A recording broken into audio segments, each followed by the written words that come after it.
జై తెలంగాణ. తెలంగాణ రాష్ట్ర ఆవిర్భావ వేడుకలు తెల్లాపూర్ గద్దర్ విగ్రహం ప్రాంగణంలో ఆదివారం జూన్ 2, 2024 సాయంత్రం 5 గంటలకు ముఖ్య అతిథులుగా Pasham Yadagiri senior journalist, Balaiah BSP senior నాయకులు, విమలక్క ప్రజా గాయని, తెలంగాణ పాటల కోయిల, professor Bangya Bhutia central university professor, Vennela Gaddar కూతురు, doctor Balaboina Sudarshan director ASK సంస్థ, డాక్టర్ పసులూరి రవీందర్ కేంద్ర సాహిత్య అకాడమీ అవార్డు గ్రహీత, Kolluri Bharath Tellapur municipality councillor Congress party నాయకులు. తెలంగాణ కళాకారులచే ఆట పాట మాట కార్యక్రమాలు ఉంటాయి.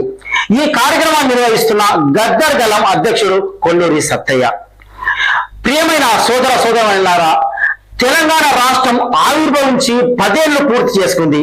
ఈ సందర్భంగా మీ అందరికీ మా శుభాకాంక్షలు తెలియజేస్తూ, ఇవాళ తెలంగాణ స్వరాష్ట్ర కళ ఎవరి వల్ల సాధ్యమైందో మనందరం కూడా ఒకసారి గుర్తు చేసుకోవాల్సిన అవసరం ఉంది.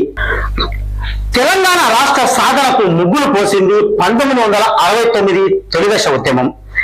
ఆ ఉద్యమంలో 369 మంది విద్యార్థులు తమ విలువైన ప్రాణాలు కోల్పోయారు. ఆ తర్వాత మలిదేశ తెలంగాణ ఉద్యమాన్ని రగిలించే నేపథ్యంలో 1997లో ప్రజాయుద్ధ నౌక గద్దర్ పై కాల్పులు జరిగాయి. 6 తూటాలు ఆయన శరీరాన్ని చీల్చాయి.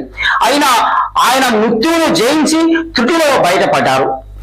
ఎందుకు గద్దర్ పై కాల్పులు జరిగాయి? ఆయన తెలంగాణ కోసం గొంతెత్తడం వల్లనేనా?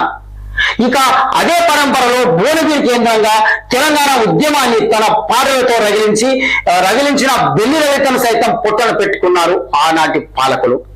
అలాగే కులవర్ణ జమిలీ పోరాటాల సిద్ధాంతకర్త మారోజు వీరన్న సైతం తెలంగాణకు సై అనడం వల్లనే అప్పటి పాలకులు ఆయనను కూడా కాల్చి చంపారు. ఆ తర్వాత 2009 ఉద్యమంలో 1300 మంది విద్యార్థులు తమ విలువైన ప్రాణాలు తెలంగాణ కోసం బలిదానం ఇచ్చారు. అన్ని త్యాగాల మీద తెలంగాణ రాష్ట్రం ఆవిర్భవించింది తప్ప ఏ ఒక్కరి వల్లనో తెలంగాణ రాలేదు అనేది కాదనలేని సత్యం. మరి ఇప్పుడు తెలంగాణలో దశాబ్ది ఉత్సవాలు 3 రోజుల పాటు చేయాలంటున్నారు. మరి అమరవీరుల త్యాగాలకు ఎలాంటి విలువ ఇచ్చారు మనందరికీ తెలుసు.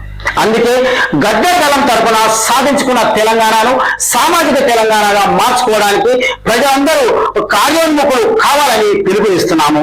ఈ సందర్భంగా నిర్వహించే తెలంగాణ రాష్ట్ర ఆవిర్భావ వేడుకలను తెల్లాపూర్లోని గద్దర్ ప్రాంగణంలో చారిత్రాత్మకంగా జరుపుకుందాం. ప్రజాయుద్ధ ఒక గద్దర్ బాటలో మరోసారి తెలంగాణ అమర వీరుల స్ఫూర్తిని అందుకుందాం.